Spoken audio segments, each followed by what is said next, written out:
Hi everyone, hope you're doing well. So we're still in Noirvember, and I just want to talk about a couple of films from a director that you wouldn't normally associate with film noir, and that director is William Castle. So William Castle, perhaps best known as being a producer of Rosemary's Baby, but more so being the director of a number of films that came out in the 60s that all had gimmicks associated with them. So films such as The House on Haunted Hill, The Tingler, 13 Ghosts, Mr. Sardonicus, and Homicidal. And some of those gimmicks included being able to run out and get a refund if you got too scared, or having a buzzer under your seat to make your spine tingle during certain scenes, or having the opportunity to complete a punishment poll during the film to decide the fate of characters. But well before the 60s, William Castle was still busy as a director and doing a lot of B-movies. And in 1951, he did this one, Hollywood Story. And this is quite an interesting one. It stars Richard Conte, who's perhaps best known for being in The Big Combo, and Julia Adams. And she's perhaps best known for being in The Creature from the Black Lagoon. No, that's not her. There she is. So yeah, Hollywood Story is quite an interesting one. 1951, it came the year after Billy Wilder's Sunset Boulevard, and it similarly concerns sort of the end of the silent era and tragedy and people's fates after that. But yeah, what we have here is Richard Conte's character as a film producer, and he takes over a film studio, and he discovers that at that studio a director had been shot dead and the murderer never found. And so he's quite intrigued by that idea and thinks that for his first film that should be the appropriate subject for his film, but use it also as an opportunity to try and investigate the matter further and see if he can find out what actually happened to that director. So he wants to use the cast and the crew that were involved with this deceased director to see what he can come up with. So, very interesting idea, and perhaps there's a certain irony in that maybe if you're not satisfied with how this film ends, then blame that on the scriptwriter. So the interesting thing here is that it is actually based loosely on some actual events. There really was a director back in 1922, William Desmond Taylor, who was found shot dead at a film studio, and the murderer was never found. Now, one of the actresses that had been associated with this director was the actress Mabel Normand. So think about that for a moment. You've got Mabel Normand, William Desmond Taylor. The previous year, we have Billy Wilder's film Sunset Boulevard with the main character Norma Desmond. Possible links there, but it hasn't been properly verified.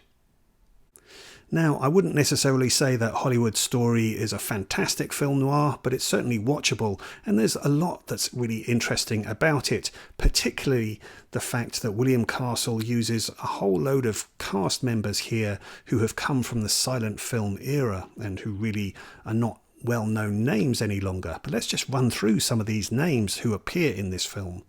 So we have Francis X. Bushman. He was a really successful actor back in the 1910s, 1920s. He had played Masala in the 1925 version of Ben-Hur, and he'd also been Romeo in Romeo and Juliet in 1916. Then we have Betty Blythe, and she was one of the first women to appear nude in cinema.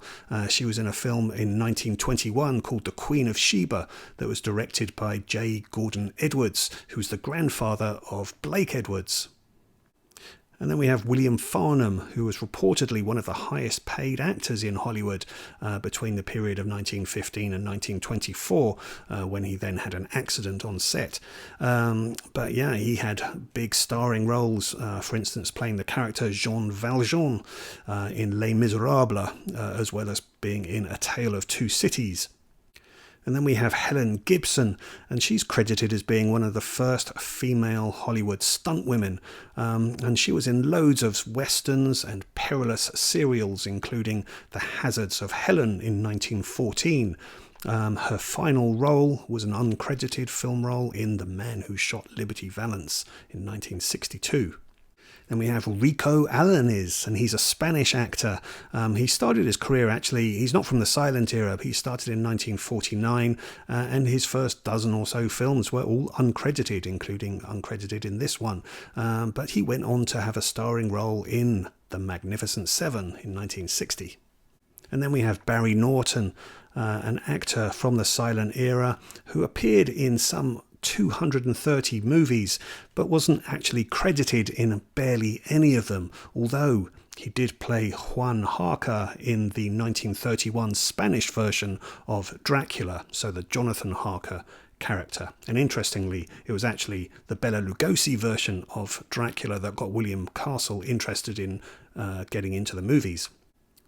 But yeah, whilst Barry Norton has never actually been credited in any films, he's appeared in loads over the years that include Sunrise, Christmas in July, Easter Parade, The Lady Eve, Casablanca, Strangers on a Train, To Catch a Thief, The Robe, Written on the Wind, and Around the World in 80 Days.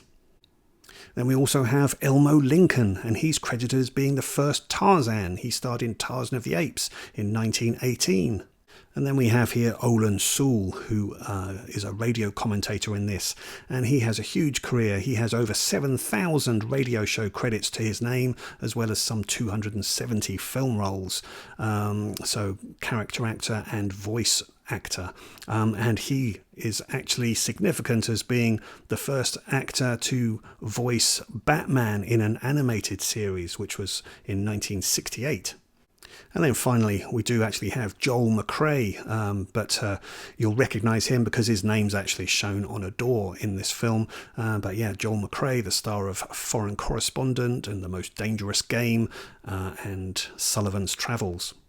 So yeah, ultimately Hollywood Story is a bit of an intriguing one, lots going on behind the scenes, and there's things to wonder about in terms of what William Castle was going for in terms of his intentions sometimes. So for example, there's a scene here where Richard Conte, as the film producer, is in a film theatre and he's watching supposedly a film that's directed by this fictitious director who had been deceased, but he's actually watching The Phantom of the Opera with Lon Chaney, and they identify Lon Chaney as the actor there, but they still credit it to this fictitious director. So is that some kind of comment about the role of directors at that time? Who knows? And then moving on, we have this one, New Orleans Uncensored, and this one stars Arthur France, and he had been in another film noir called The Sniper, but he's also been in films including The Caine Mutiny, Invaders from Mars, and even one that's in the Criterion Collection, The Atomic Submarine.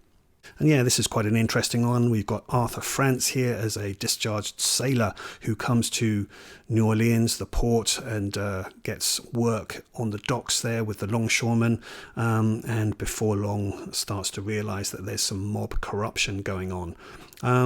So yeah, it's not the most thrilling of films, I suppose, but it is very watchable, and it's definitely good for being actually shot on location in New Orleans and around the dock area and the French Quarter.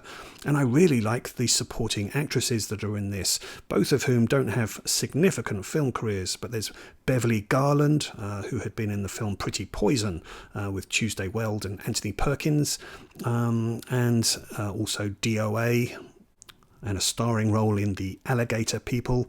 And then the other actress who I really liked is Helen Stanton, and she only has 7 film credits to her name, and I think this might be her most significant role, but I really liked her in this, and I would definitely have liked to have seen her in more films. She definitely has great screen presence. And then also we've got in a supporting role Mike Mazurki, the 6'5" giant who's been in loads of films, but for me is most significant for being the character Moose Malloy in the film noir Murder My Sweet or Farewell My Lovely, the one that starred Dick Powell in 1945. But yeah, certainly whilst New Orleans Uncensored isn't the most dynamic of film noirs, it is an interesting one nonetheless, particularly for its cast and definitely for the use of New Orleans locations. So yeah, ultimately, whilst neither of these films really perhaps go into the list of greatest film noirs, they're just interesting ones to see. This is a Mill Creek Blu-ray.